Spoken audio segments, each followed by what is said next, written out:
अस्सलाम वालेकुम students. Ninth class new book physics 2025 chapter number 6 का टॉपिक 6.4 प्रेशर आज हम डिस्कस करेंगे। इसकी डेफिनेशन डिस्कस करने से पहले हम बुक से देख लेते हैं बेटा। उन्होंने कुछ एग्जांपल दी है। अगर आपको ये एग्जांपल समझ में आ गई तो बाकी आपको टॉपिक की डेफिनेशन समझना बहुत आसान हो जाएगा। ठीक है, देखिए, if a wooden rock has a flat and, कह रहे हैं एक वुडन रॉड है, ठीक है, रॉड, और उसके जो एंड्स हैं वो फ्लैट है, ठीक है। It will be very difficult to push it into a ground. अब इतनी लंबी रॉड हो, इसके ये जो सरफेस है ये फ्लैट है, तो उसको हमने ग्राउंड में इमर्ज करना है, अंदर की तरफ धकेलना है, पुश करना है, तो डिफ़िकल्ट होगा ना हमारे लिए। ऑन द अदर हैंड, दूसरी तरफ, if it has pointed and, अगर उन्होंने कहा पॉइंटेड एंड मतलब कि एंड जो है किसी ऑब्जेक्ट का बहुत पतला सा हो, मतलब नुकीलदार हो या पॉइंटेड हो, उसे उन्होंने डिनोट किया है कि फ्लैट ना हो, ठीक है। It can easily push into the ground, तो एज अ रॉड हमें पुश करना ग्राउंड में ईजी होगा, या ऐसी कोई ऑब्जेक्ट हो जिसके जो सरफेस है वो नोकीली हो, फ्लैट ना हो, उसे हमें पुश करना ईजीली होगा। In the first case, the applied force is spread over a large area. अगर आप लोग रॉड को देखें बेटा तो रॉड जो है इसका एरिया कितना ज़्यादा है, ज़्यादा है ना। Whereas in the second case, अगर आप लोग सेकेंड केस को देखें तो the force is concentrated on a small area, यहाँ पर एरिया कितना ज़्यादा है, सारी फोर्स यहाँ पर लग रही है और वो इक्वली सारी सरफेस पर लग रही है, ठीक है। और अगर हम यहाँ पर फोर्स लगाएं तो वो सिर्फ फोर्स इस पॉइंट पर सारा प्रेशर करेगी, एग्जर्ट। तो देन देखें, the force applied on the rod will exerted greater pressure in the second case then in the first one. अब वो ये बताना चाह रहा है बेटा कि जो फोर्स अप्लाई हुई थी सेकेंड केस के अंदर वो ज़्यादा प्रेशर एग्जर्ट करती है सेकेंड केस के अंदर फर्स्ट की निस्बत। एक बार हम इसको देखते हैं। देखें, यहाँ पर मैंने डायग्राम सी बनाई हुई है। ये हमारे पास रॉड है और ये मैंने एक ऐसी सरफेस बनाई है जहाँ पर एरिया कम है, पॉइंटेड है, ठीक है। यहाँ पर जब हम फोर्स लगाएंगे तो वो एरिया ज़्यादा होने की वजह से प्रेशर कम होगा। वो क्यों? क्योंकि बहुत ज़्यादा एरिया है। ये देखें एरिया कितना बड़ा है, और यहाँ पर जब फोर्स लगाएंगे तो यहाँ पर एरिया, ज़मीन पर जब हम इसे ग्राउंड में पुश करें तो यहाँ पर एरिया कितना कम है, एरिया कम हो जाएगा तो प्रेशर यहाँ पर बढ़ जाएगा, ठीक है। फोर्स, जितनी फोर्स लगाएंगे उतना ज़्यादा प्रेशर जो है वो वहाँ पर क्रिएट होना शुरू हो जाएगा, ज़्यादा प्रेशर होगा। यहाँ पर देखें तो इतनी ज़्यादा रॉड है बड़ी, उसका एरिया भी बड़ा है, तो जब हम फोर्स लगाएंगे पूरी पर तो फोर्स जो है वो इक्वली डिवाइड होगी ना, पूरे पूरे सरफेस पर, हर पार्ट्स पर इक्वली लगेगी, तो डिफ़िकल्ट होगा कि हम उसे ज़मीन के अंदर पुश करें, ठीक है। तो यहाँ पर मैंने बहुत डिटेल से एक्सप्लेन किया है, एरो भी बनाकर मेंशन किया है। देखें एरिया ज़्यादा होगा तो प्रेशर कम हो जाएगा क्योंकि फोर्स इक्वली डिवाइड होगी पूरे एरिया पर। और यहाँ पर देखें ऐसी कोई ऑब्जेक्ट हो जैसे कील वगैरह होते हैं, तो उन्हें हम ज़मीन के अंदर क्या दीवार में इजीली जो है वो इमर्ज कर सकते हैं, ठीक है। अब यहाँ पर एरिया कम होता है तो प्रेशर वहाँ बढ़ जाता है, ठीक है। यही तो डिफरेंस है, क्योंकि यहाँ पर देखें force spread over large area, area बड़ा होता है, जो फोर्स है वो स्प्रेड हो जाती है, ठीक है। और यहाँ पर क्या होता है, force concentrate on one point, उसका सारा जो ध्यान होता है, कॉन्सेंट्रेट होता है, वजन होता है, प्रेशर होता है, वो एक ही पॉइंट पर होता है, ठीक है। अब हम चलते हैं बेटा डेफिनेशन की तरफ। डेफिनेशन देखें, pressure is defined as the force exerted normally on unit area of an object. अब यहाँ पर वो कह रहा है कि हमारे पास कोई ऑब्जेक्ट है, देखें बेटा, ठीक है, ये कोई ऑब्जेक्ट है और फोर्स हमेशा इसके परपेंडिकुलर लगे, मतलब उन दोनों के दरमियान जो एंगल बने वो 90 का बने, परपेंडिकुलर हो, तो देन हम कहेंगे वहाँ क्या है, प्रेशर है, ठीक है। मैथमेटिकली इसकी फॉर्म देखें, प्रेशर P इक्वल है F/A, मतलब अगर इसका रिलेशन देखें, डायरेक्ट रिलेशन है किसके साथ, फोर्स के साथ। जितनी फोर्स ज़्यादा होगी उतना प्रेशर हमारे पास क्या होगा, ज़्यादा हो जाएगा, और जितना एरिया ज़्यादा होगा उतना प्रेशर कम हो जाएगा। क्यों? क्योंकि इनका इनवर्स रिलेशन है, प्रेशर का फोर्स के साथ डायरेक्ट रिलेशन है, एक चीज़ बढ़ रही होगी तो दूसरी भी बढ़ेगी, ठीक है, इसको हम यूं करके लिख सकते हैं, प्रेशर बढ़ेगा, फोर्स बढ़ेगी, प्रेशर बढ़ेगा। ठीक है, और इनवर्स रिलेशन है एरिया के साथ। अगर प्रेशर बढ़ेगा तो हमारे पास एरिया कम होना चाहिए, एरिया कम है, प्रेशर बढ़ गया। ठीक है, इसी तरह इनवर्स है। अब ये देखें बेटा कि क्वांटिटी कौन सी है, it is a scalar quantity, ये हमारे पास स्केलर क्वांटिटी होती है। ठीक है, यूनिट देखें इसका, अब फोर्स का यूनिट क्या होता है, न्यूटन, और एरिया का क्या होता है, मीटर स्क्वायर। तो ये डिवाइड में था, ऊपर जाके जब हम लिखेंगे तो साथ माइनस आ जाएगा, मीटर पर क्यूब आ जाएगा। अब यहाँ पर देखें P इक्वल F/A है ना हमारे पास, तो ये न्यूटन है और ये मीटर स्क्वायर है, ये ऊपर जाएगा तो साथ में साइन आ जाएगा। ठीक है, यहाँ पर बेटा मैंने वही एग्जाम्पल जो है वो आप लोगों को जो बुक के ऊपर फर्स्ट पैराग्राफ में दी है उसको एक्सप्लेन करके लिखा है। अगर आप यही ये शॉर्ट में है, अगर आप यही ऐसे ही एज इट इज़ लिख लेते हैं तो आपके जो है शॉर्ट में मार्क्स फुल आ जाएंगे। ठीक है, एग्जाम्पल बुक से उन्होंने कुछ आपको दी हुई है, हम देख लेते हैं। इतना हम पढ़ चुके हैं, सारा डिस्कस कर चुके हैं। यहाँ से हम एक लाइन देख लेते हैं बेटा, यहाँ पर उन्होंने क्या दिया हुआ है, for your information sports boots for football and hockey have studs on their soles. अब उन्होंने कहा स्पोर्ट्स के लिए जो शूज़ यूज़ किए जाते हैं ना, और फुटबॉल के लिए और हॉकी के लिए, वहाँ पर जो सोल होता है उसके नीचे उन्होंने स्टड्स लगाए होते हैं। ठीक है, छोटे छोटे।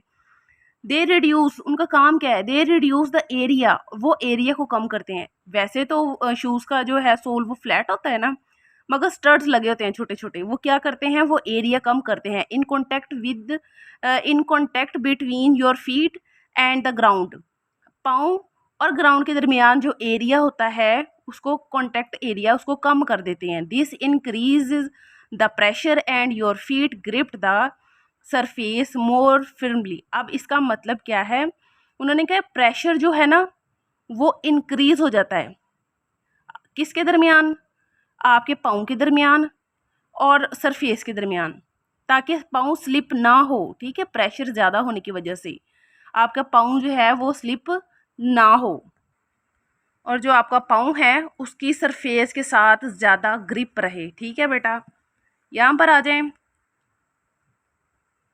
The area a on which the force acts is usually referred as contact area. अब जो एरिया, किसी एरिया पर फोर्स लग रही है वो डिपेंड किस पर कर रही है, कॉन्टैक्ट एरिया पर, शोन इन फिगर 6 इक्वेशन 6.3। अब उन्होंने कहा है इक्वेशन जो 6.3 आपको दिखाई थी ना उसके अकॉर्डिंग, इक्वेशन 6.3 हमारे पास क्या थी, प्रेशर P इक्वल F/A। अगर एरिया कम होगा तो प्रेशर ज़्यादा होगा। ठीक है, यहाँ पर भी तो स्टड वो यूज़ इसीलिए कर रहे हैं, एरिया कम होगा तो प्रेशर वहाँ ज़्यादा होगा, ग्रिप उनकी ज़्यादा होगी। ठीक है, अब आपकी बुक के ऊपर इसी तरह कुछ और एग्जांपल्स भी हैं। ये जो सिस्टम इंटरनेशनल ये हम पढ़ चुके हैं, ये आपको आ सकता है। इसका एक और यूनिट है पास्कल, ये भी आप लोगों ने याद रखना है, आप लोगों को MCQs में पूछा जा सकता है। अब बुक से हम देख लेते हैं डेली लाइफ एग्जांपल्स, इनमें से कोई से एक या दो कर लें, इनफ होगी। ठीक है, वैसे तो अगर शॉर्ट में आए तो आप लोग यहाँ से ये एग्जाम्पल दे दें, साथ में ये डेफिनेशन लिखें, स्टार्ट में डेफिनेशन लिखें, एग्जाम्पल दें और साथ फार्मूला लिखें और यूनिट लिखें, तो आपके फुल मार्क्स आ जाएंगे शॉर्ट में। ठीक है, यहाँ से आप कोई भी एग्जाम्पल कर सकते हैं। हम एक बार पढ़ लेते हैं। The edge of the blade of a chopper is made very sharp. अब उन्होंने कहा है जो चॉपर होते हैं चीज़ों को कट करने के लिए जो हम घरों में यूज़ करते हैं, उसके जो ब्लेड होते हैं, एजेस होते हैं, वो बहुत शार्प होते हैं। जैसे आप लोगों ने नाइफ़ तो देखी होगी ना, उसका एजेस भी कितने शार्प होते हैं। व्हेन वी अप्लाई फोर्स, जैसे ही हम फोर्स अप्लाई करते हैं on the handle of the chopper to cut an object, the pressure on the object at the contact surface due to its small area become very high and the object is easily cut। अब यहाँ पर आप लोगों ने क्या देखा कि जैसे ही उन्होंने कहा हम चॉपर के हैंडल के ऊपर फोर्स अप्लाई करते हैं ऑब्जेक्ट को कट करने के लिए, स्मॉल एरिया होने की वजह से, किसकी, चॉपर के ब्लेड की एजेस, स्मॉल एरिया होने की वजह से वो जो प्रेशर है, फोर्स है, वो बहुत ज़्यादा हो जाती है और वो ऑब्जेक्ट जो है इजीली कट हो जाता है। कोई भी चीज़ है, फ्रूट है, सब्जियां हम जो कट करना चाह रहे हैं चॉपर से। ठीक है, उसकी वजह ये है क्योंकि कॉन्टैक्ट एरिया वो बहुत कम होता है, शार्प होता है, इस वजह से वो इजीली कट कर देता है। अब पता चल गई reason. The top of a thumb pin is flat. आप लोगों ने थंब पिन तो स्कूल या कॉलेजेस में देखी होगी, घरों में भी कहीं ना कहीं तो देखी होगी। तो यहाँ पर देखें बेटा, उन्होंने कहा इसका जो टॉप है वो क्या होता है, फ्लैट होता है, but the end the nib pin is very sharp. ला से देखें आप लोग तो ये कितना शार्प होता है, इजीली हम कोई अपना पेपर वगैरह जो है वो बोर्ड में इंसर्ट करना चाहें, कोई भी नोटिफिकेशन वगैरह, तो वो वहाँ स्कूल वगैरह में यूज़ होता है, तो वो इजीली हम पेस्ट कर सकते हैं। इसका जो एंड वाला होता है पिन, एंड वाला जो एरिया है वो कितना शार्प होता है। So the contact area is very small, मतलब इसने कॉन्टैक्ट होना है ना, जब हमने इसको यूज़ करना है किसी पेपर वगैरह को बोर्ड के ऊपर लगाने के लिए मोस्टली यूज़ होता है। तो यहाँ पर देखें कॉन्टैक्ट एरिया, इसका कॉन्टैक्ट एरिया कितना कम है। So the contact area is very small, we can apply a force to at the top, the pressure at the end of a pin is so high that it is into the wooden board. अब उन्होंने कहा wooden board के अंदर हमने इसको insert करना हो तो हम इजीली कर सकते हैं, क्योंकि इसका कॉन्टैक्ट एरिया बहुत ज़्यादा है। जैसे हम फोर्स अप्लाई करते हैं तो प्रेशर क्या होता है, हाई हो जाता है, क्योंकि यहाँ पर एरिया कम है। तो यहाँ हमने यही देख पढ़ा था ना कि एरिया कम होगा तो प्रेशर हाई हो जाएगा। तो इसका कॉन्टैक्ट एरिया कितना कम है, इसका कॉन्टैक्ट एरिया कितना ज़्यादा कम है ना, तो यहाँ पर प्रेशर उतना ज़्यादा हाई हो जाएगा। अब थर्ड एग्जांपल देखें, when we walk on a ground, जब हम ग्राउंड पर वॉक करते हैं, we exert a force on it due to which we experience a reaction force. हम जो है वो फोर्स लगा रहे होते हैं, ठीक है, और वही एक्सपीरियंस अ रिएक्शन फोर्स, और हम रिएक्शन फोर्स को भी एक्सपीरियंस कर रहे होते हैं when the ground is flat. जब वो ग्राउंड फ्लैट होता है, this reaction force is spread over the whole area of the foot. तो वो जो रिएक्शन फोर्स आ रही होती है वो क्या करती है, हमारे पूरे फुट के ऊपर एरिया पर स्प्रेड हो जाती है, हमें फील ही नहीं होता। And the pressure due to reaction force is not painful. और जो रिएक्शन फोर्स उल्टे में हमें लग रही होती है वो पेनफुल नहीं होती, हमें पता ही नहीं चलता, क्योंकि वो लार्ज सरफेस होता है हमारे फुट का, तो वो हमारे पाँव पर पूरी स्प्रेड हो जाती है, जिस वजह से हमें वो पेनफुल लगती ही नहीं है। But when we walk on pebbles, अब पीबल्स वो कह रहा है कैंकरियाँ वगैरह पर जब हम वॉक करते हैं, the contact area is reduce, तो वहाँ कॉन्टैक्ट एरिया रिड्यूस हो जाता है।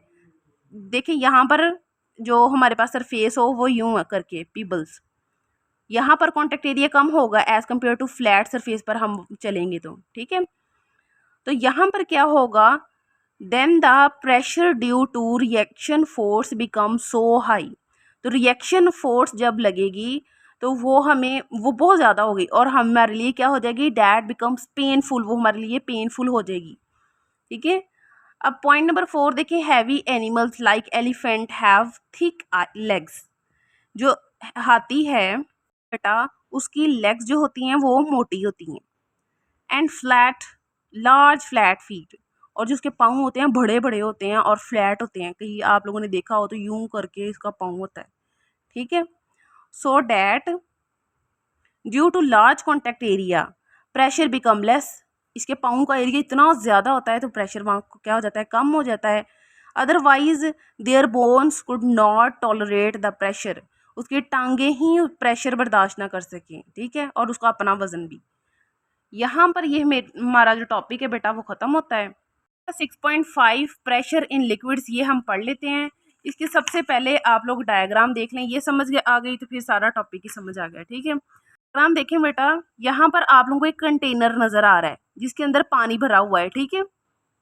इसके अंदर हमने एक ब्लॉक को रख दिया, ठीक है, पानी के अंदर डेप्थ में भेज दिया। इसकी ये जो फर्स्ट फ्लैट सरफेस है ब्लॉक की, वो वाटर की सरफेस के साथ है मैच है, ठीक है। और यहाँ पर जो जितना वो डूबा हुआ है उसको हमने डेप्थ कह दिया पानी के अंदर। इस सरफेस से इस सरफेस तक का डिफरेंस जो है उसको हमने कह दिया है हाइट, एच। डेप्थ को एच से रिप्रेजेंट किया है कि ये इतनी उसकी डेप्थ है, ठीक है, इतना गहराई तक वो गया हुआ है। और ये जो ब्लॉक का जितना वेट होगा उतनी वो फोर्स लगाएगा, उतनी फोर्स लगेगी ना डाउनवर्ड। तो यहाँ जो इसका एरिया है, शेडेड एरिया ए से रिप्रेजेंट किया है, यही तो डाउनवर्ड फोर्स लगाएगा प्रेशर के ऊपर। तो जितना उसका वेट होगा उतनी वो फोर्स लगा सकेगा। तो वहाँ पर क्या हो जाएगा, प्रेशर वहाँ पर उतना ही प्रेशर होगा जितना वहाँ उसका ब्लॉक का वेट होगा।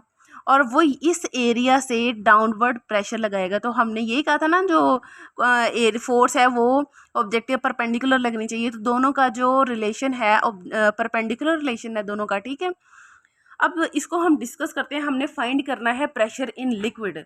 उसके लिए हम क्या करेंगे, उसके लिए हमें 2-3 बातों का पता होना चाहिए कि liquids exert pressure all direction. जैसे आप लोगों को यहाँ पर देखें, वही डायग्राम मैंने बनाई है। ये एरिया इक्वली फोर्स लगा रहा है, ठीक है। यहाँ जो इस ब्लॉक का जो वेट है उतनी फोर्स लग रही है, तो वहाँ पर उतना ही प्रेशर होगा, ठीक है ना। अगर एरिया कम होता तो प्रेशर बहुत ज़्यादा होना था, और अगर एरिया ज़्यादा होता तो प्रेशर कम होना था, ठीक है बेटा। अब यहाँ पर देखें, लिक्विड्स में प्रेशर जो है वो डायरेक्टली प्रोपोर्शनल है डेप्थ के। मतलब जितनी ज़्यादा डेप्थ ज़्यादा होगी, जितनी हाइट एच से रिप्रेजेंट किया है किसको, डेप्थ को। जितनी डेप्थ हाइट ज़्यादा होगी उतना ज़्यादा क्या होगा, प्रेशर होगा वहाँ पर, क्योंकि डायरेक्ट रिलेशन है।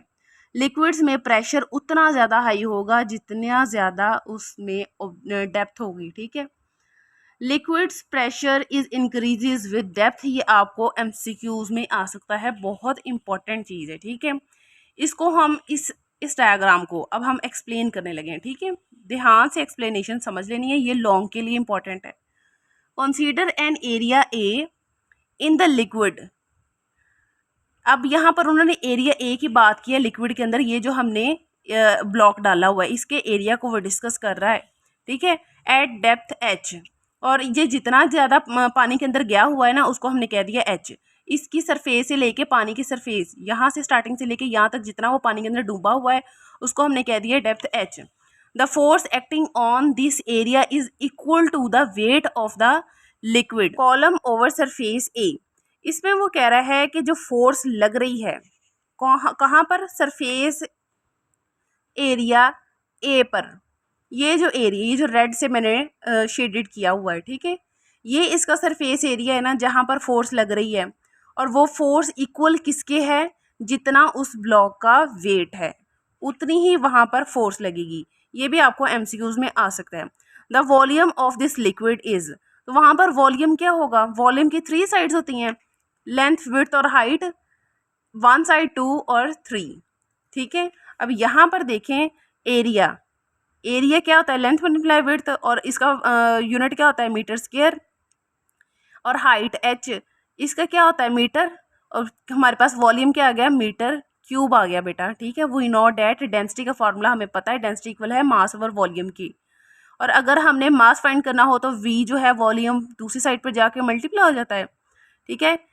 और यहाँ पर इसी तरह v की जगह क्या पुट किया हुआ है, volume a multiply h, area और हाइट वो वैल्यू पुट करके और m की वैल्यू निकाली हुई है, ठीक है। अब आप लोग देखें, आप लोगों ने एक और चीज़ बेटा पढ़ी है कि जो फोर्स होती है F इक्वल किसके होता है, W के वेट के, और W इक्वल किसके होता है, mg की। अब यहाँ पर हम ये सारा मैथमेटिकल क्यों कर रहे हैं, हम प्रेशर इन लिक्विड फाइंड करने के लिए, ठीक है। तो हम यहाँ पर m की वैल्यू पुट कर देंगे जो हमने फाइंड की है। कौन सी वाली बेटा, ये वाली, ठीक है। ये वाली वैल्यू जैसे ही हम यहाँ पर पुट करेंगे इस फॉर्मूले में, तो हमारे पास ये क्या आ गई, फोर्स F आ जाएगी न्यू, जो लिक्विड के अंदर, लिक्विड इन प्रेशर में लग रही है। तो the pressure P at area A will be, आप लोगों ने प्रेशर का फॉर्मूला पढ़ा था, P equal F over A, अभी हमने पढ़ा था ना लास्ट लेक्चर में। और इसको हमने डिटेल में एक्सप्लेन भी किया था कि जितनी फोर्स होगी उतना ज़्यादा प्रेशर लगेगा, और जितना एरिया कम होगा उतना प्रेशर ज़्यादा होगा। ये सारी बातें हमने डिस्कस की थी। तो ये जो फोर्स है इसकी हमने अभी निकाली, यहाँ पुट कर देंगे इसकी वैल्यू, ठीक है। तो ये एरिया इस एरिया से कैंसिल हो जाएगा, तो जो हमारे पास वैल्यू आई है, जो हमारे पास मैथमेटिकल फॉर्म आई है, वो हमारे पास क्या आई है, फॉर्मूला बन के आ गया है प्रेशर इन लिक्विड का। तो यही तो हमने फाइंड करना था। बहुत इजी है मगर लॉन्ग क्वेश्चन है और इम्पॉर्टेंट भी। एक और चीज़ है जो आपको एमसीक्यूज में पूछी जा सकती है कि the value of pressure depend on the density, ये किस पर डिपेंड कर रहा है, डेंसिटी पर। And depth of the liquid, liquid की लिक्विड आप यूज़ कर रहे हैं, ऑब्जेक्ट यूज़ कर रहे हैं, उसकी डेंसिटी और डेप्थ पर डिपेंड करता है। ये जो लिक्विड आपने लिया था, यहाँ पर जैसे मैंने वाटर लिया था, उसकी डेप्थ पर और डेंसिटी पर ये दोनों चीज़ें डिपेंड करेंगी। देखें फॉर्मूले में, देखें जितनी डेंसिटी ज़्यादा होगी, जितनी डेप्थ और हाइट ज़्यादा होगी, उतना ज़्यादा प्रेशर होगा, ठीक है। और जितनी डेंसिटी, ये दोनों क्या है, आपस में डायरेक्ट रिलेशन है। अगर हम इन दोनों का देखें रिलेशन, राइट साइड पे ये दो चीज़ों का प्रोडक्ट है ना, तो इसमें ज़रूरी है कि अगर आपके पास डेंसिटी ज़्यादा है तो आपके पास डेप्थ कम होनी चाहिए, अगर डेप्थ ज़्यादा है तो डेंसिटी उस चीज़ की कम होनी चाहिए, ठीक है।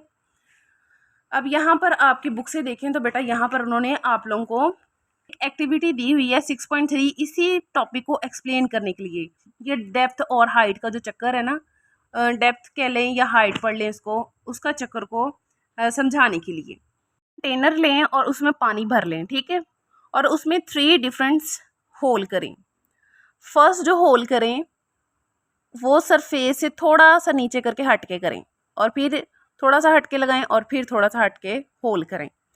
अब आप लोगों ने फाइंड करना है कि प्रेशर जो है वो फर्स्ट होल पर ज़्यादा है, सेकंड होल पर ज़्यादा है, या थर्ड होल पर ज़्यादा होगा। ये तीनों चीज़ें आपने बतानी है। अगर हम देखें तो प्रेशर लिक्विड में डिपेंड किस पर कर रहा है, डेप्थ पर।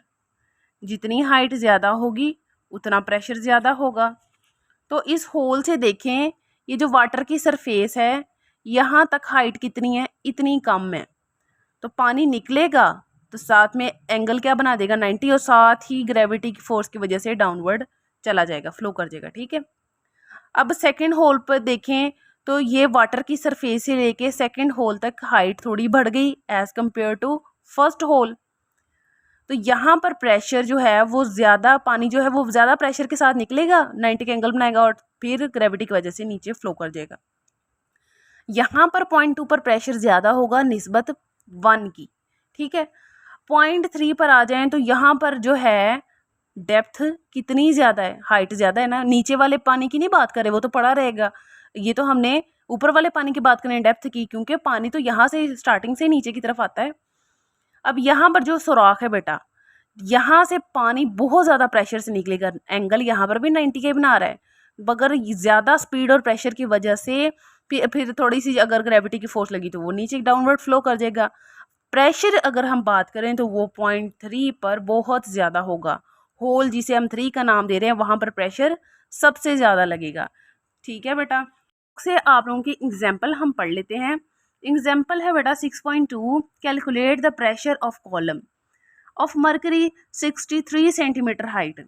अब उन्होंने क्या, मरकरी जो कॉलम है वहाँ पर प्रेशर आप लोग कैलकुलेट करें। डेंसिटी ऑफ मरकरी जो है वो 13.6 मल्टीप्लाई 10 की पावर 3 है। डेंसिटी ऑफ मरकरी भी दे दी है, डेंसिटी भी दे दी है, हाइट भी दे दी है, ठीक है। अब यहाँ पर देखें जी की वैल्यू हमें पता है, फाइंड हमने क्या करना है, जस्ट प्रेशर। तो प्रेशर का फॉर्मूला आपको आता है ना, डेंसिटी जी और एच जो हम अभी फाइंड करके आए हैं, सारी हम वैल्यू पुट करेंगे, मल्टीप्लाई करेंगे, हमारे पास आंसर आ जाएगा, और साथ हमने पास्कल उसका यूनिट लिख दिया है, ठीक है। बहुत ईजी है। यहाँ पर देखें बेटा एग्जाम्पल 6.3 में आप लोगों ने स्टेटमेंट ध्यान से थोड़ी समझनी है। अ सिलेंड्रिकल वाटर टैंक, एक सिलेंड्रिकल वाटर टैंक है, 2 metre depth has been built on the top. उसकी जो डेप्थ है वो 2 मीटर है, ठीक है, on the top of a building 20 metre high. वो बिल्डिंग के टॉप के ऊपर रखा गया है जो कि 20 मीटर हाई है। What will be the pressure of water at the ground floor when the tank is full? अब उन्होंने कहा अगर टैंक जो है वो फुल हो, क्या है ये, फुल हो जाए, और वो वाटर जब ग्राउंड फ्लोर पर आएगा तो वो किस प्रेशर, क्या उसका प्रेशर होगा, किस प्रेशर के साथ आएगा। और डेंसिटी ऑफ वाटर भी उन्होंने दे दी है, जी भी जो है उसकी वैल्यू 10 है, वो आप लोगों को दे दी है, सिंपल। अब हाइट h है, उसमें प्लस कर दिया 20 में प्लस कर दिया 2। क्यों 2 प्लस किया है, 20 हमारे पास क्या था, ये वाली हाइट थी जितना वो बिल्डिंग उसे ऊपर पड़ा हुआ था, और ये वाली उस टैंक की डेप्थ थी, दोनों को प्लस किया तो हमारे पास टोटल हाइट आ गई। अब यहाँ पर डेंसिटी वो वैल्यू हमें पुट की, जी की सिंपल वैल्यू पुट की, और फार्मूला हमें ऑलरेडी पता है प्रेशर इन लिक्विड का, उसमें सारी वैल्यू पुट करेंगे, हमारे पास आंसर आ जाएगा। और उस आंसर को नेक्स्ट उसमें उन्होंने एक्सप्लेन करके दिया है साइन नोटेशन में। पॉइंट यहाँ था, यहाँ ले आए तो हमारे पास 2.2 हो गया। मल्टीप्लाई 10 की पावर जितने डिजिट्स आगे गए थे 1 2 3 4 5, 10 की पावर 5, 7 पास्कल जो है उसको यूनिट लगा दिया और उन्होंने आंसर लिख दिया। ठीक है बेटा, में देखिए इंटरेस्टिंग इन्फो आपकी हुई है, डिस्कस है। सम लिक्विड्स, कुछ उन्होंने कहा लिक्विड है अंडर प्रेशर, प्रेशर के अंदर कैन डिजोल्व मोर गैस, वो ज़्यादा गैस को डिजोल्व करते हैं then a liquid at low pressure, उस लिक्विड की निस्बत जो लो प्रेशर पर होती हैं। व्हेन, जैसे एग्जांपल आगे आपको दे रहे हैं, व्हेन वी ओपन अ बोतल ऑफ सोडा वाटर, जब आप लोग कोई बोतल वगैरह जो है, जैसे कोई भी सोडा की वाटर बोतल हो सकती है, 7 अप को कुछ भी एग्जांपल ले लें, उन्होंने कहा जब आप उसको ओपन करते हैं the pressure in the bottle is decreases, तो प्रेशर उसके अंदर जो प्रेशर होता है वो डिक्रीज होना शुरू हो जाता है। So the liquid can no longer hold as much gas, liquid के अंदर जो गैस होती है वो उसको ज़्यादा देर तक होल्ड नहीं कर सकती। तो देन क्या होता है, द डिजोल्व्ड गैस, जो उसके अंदर डिजोल्व्ड गैस हुई है तो वो कम आउट होना शुरू हो जाती है ऑफ द सोल्यूशन, उस सोल्यूशन के अंदर से ही। आपको पता है ना, जैसे बोतल वगैरह को हम थोड़ा सा ही हिला दें तो जब हम खोलते हैं तो शी की आवाज़ आती है, वो प्रेशर हमें फील होता है साउंड की फॉर्म में। तो वो वहाँ पर क्या हो रहा था, वो गैस बाहर की तरफ निकल रही होती है and rises to the surface of the liquid in the form of bubbles, और जो बोतल वगैरह होती है वो यूं करके बाहर निकल रही होती है। ठीक है, और सरफेस जो है वो लिक्विड की सरफेस से उन्होंने कहा बाहर आना शुरू हो जाती है बबल्स की फॉर्म में, वो गैस जो होती है। एक्चुअली ये किसको डिस्कस कर रहा है, प्रेशर को, कि जहाँ प्रेशर कम होता है वहाँ वो ज़्यादा जो है गैस को एब्जॉर्ब करना शुरू हो जाता है, और जैसे ही हम बोतल वगैरह को खोलते हैं, जो उसका ढकना वगैरह खोलते हैं, तो वो क्या होता है, लिक्विड जो है वो सरफेस पर आना शुरू हो जाता है और वो बबल्स की फॉर्म में बाहर की तरफ निकलना शुरू हो जाता है। ठीक है, एक्टिविटी 6.4 है, उसको देख लें बेटा। लास्ट में एक पॉलीथीन बैग लिया है, उसको वाटर उसमें फिल किया है, फिर क्या किया है, किसी भी नोकीली चीज़ के साथ आप लोग पोक सिविरल होल्स उसमें होल्स कर दें। फिर उन्होंने कहा है कि आप लोगों ने स्क्वीज़ करना है, मतलब कि दबाना है। जैसे थोड़ा सा प्रेशर अप्लाई करेंगे तो आप लोग देखेंगे कि जो जितने भी सारे होल्स किए गए हैं, जैसे यहाँ पर मैं रेड ब्लू से मेंशन करती हूँ, यहाँ पर आप इस बैग के ऊपर होल्ड कर दें, तो आप लेके देखेंगे कि थोड़ा सा आप लोग यहाँ पर प्रेशर स्टार्ट में अप्लाई करेंगे तो पानी जो है वो सारे होल से इक्वली बाहर निकलेगा। ठीक है, तो ये आप लोगों को एक एग्जांपल दी गई है कि जब प्रेशर किसी लिक्विड पर अप्लाई किया जाता है तो वो हर पॉइंट पर इक्वली एग्जर्ट हो रहा होता है। ये आप लोगों ने यूं करके, आपकी जो 9th की पुरानी बुक है वहाँ पर भी एग्जांपल बनी हुई थी, एक घड़ा सा बना हुआ था, उसके अंदर यूं करके होल बने हुए थे। जैसे ही हम इनको होल्स के अंदर जो बैरियर रखे थे उनको हटाते थे तो वो पानी जो था वो इक्वली सारे होल से बाहर की तरफ निकलता था। तो हमने फर्स्ट जो पॉइंट था यही पढ़ा था ना, liquids exert pressure in all direction, तो लिक्विड जो है वो हर डायरेक्शन में ही, हर होल पर ही उतना ही प्रेशर एक्सर्ट कर रहा होता है जितना फर्स्ट पर, फिर सेकंड पर और थर्ड पर। ठीक है, यहाँ पर बेटा हमारा टॉपिक ख़त्म होता है। अगर कोई कन्फ्यूजन हो, कहीं से समझ ना आई हो, तो आप कमेंट सेक्शन में पूछ सकते हैं। वीडियो अच्छी लगी हो तो लाइक कीजिएगा, चैनल को सब्सक्राइब कीजिएगा। अल्लाह हाफिज़।